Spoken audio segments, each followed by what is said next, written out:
In this bulletin, soldiers told to follow protocol. Inflation returns to negative territory. And COVID outbreak affects businesses. Studios of FBC. The Republic of Fiji military force commander is calling on all soldiers carrying out duties as frontliners to adhere to the COVID-19 protocol that has been set out by the Ministry of Health.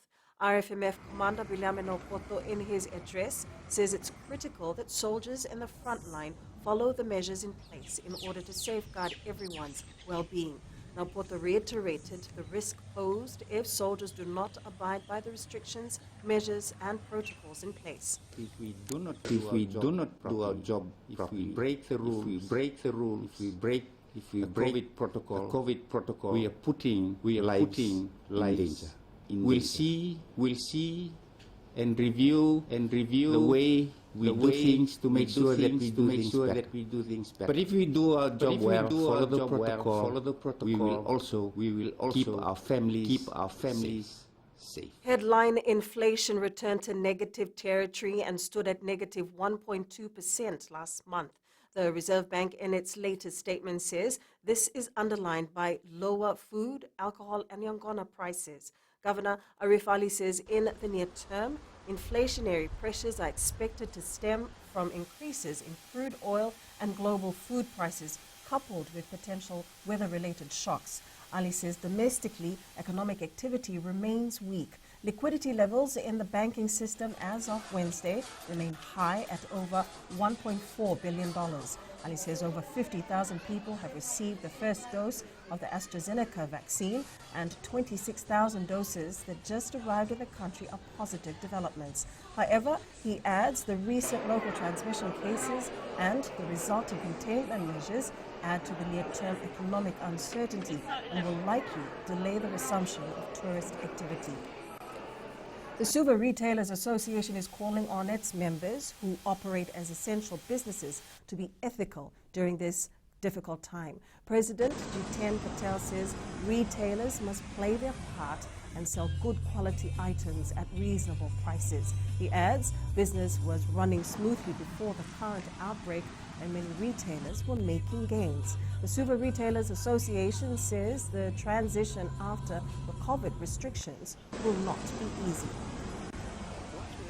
Once we open the shops again, they will be able to see and judge what the business is like, how long will it take. Fiji Roads Authority is operating on emergency mode during the second wave of COVID-19.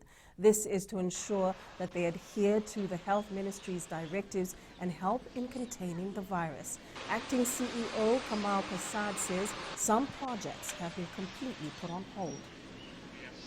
We have slowed down everything in terms of project delivery because their men are in the containment zones, and we have requested them not to move between the containment zone. A market vendor in the Nosori market, Chuta Douglas, says climate change has affected his supply of fresh produce. Douglas, who also owns a farm in Vonolebu, says his land is drying up and not producing as much fruits and vegetables as before.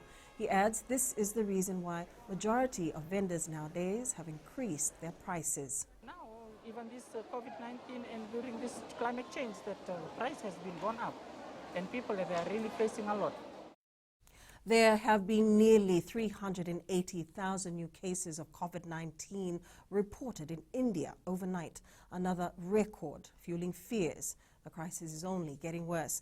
Desperate families are paying hundreds of dollars on the black market to buy oxygen for sick loved ones, and funerals for those who couldn't get treatment continue day and night. Up ahead, Tailevu reset for Skipper Cup. And historical day for New Zealand rugby.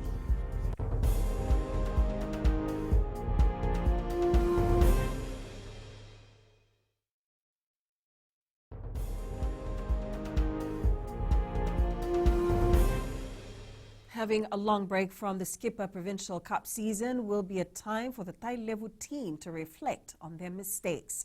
After recording 2 losses in the last 2 rounds of the Skipper Cup, head coach Sermai Mbai says the team needed enough time to refresh before taking on another challenge. Mbai says right now there is no choice to meet together, but they will have to work with whatever available resources they have during this period. Refresh a little bit, work on the things that we need to work on before we, the game consume again, and then, I think we just need to focus on the areas that we need to work on. New Zealand's 26 rugby provincial unions voted a recommendation from NZR to sell a 12.5% stake to California-based Silver Lake Partners for $387.5 million. The Rebotors again confirmed they are one of the teams to beat this season, continuing to rake up the victories even with star fullback Latrell Mitchell missing through suspension. Down 16-14 at halftime, Dane Ngangai drew first blood for the Rebotors following the break after the South's centre capitalised on a number of advantage on their left side.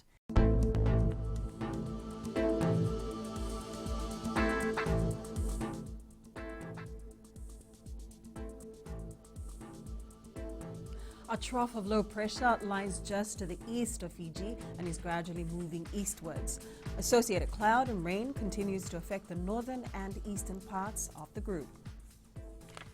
That's FBC News now. Join us for our 1-hour major bulletin at 7 p.m. And be sure to download the FBC app to access the latest in news and sports and live radio broadcasts of any of our 6 FBC radio stations. Stay safe and good afternoon.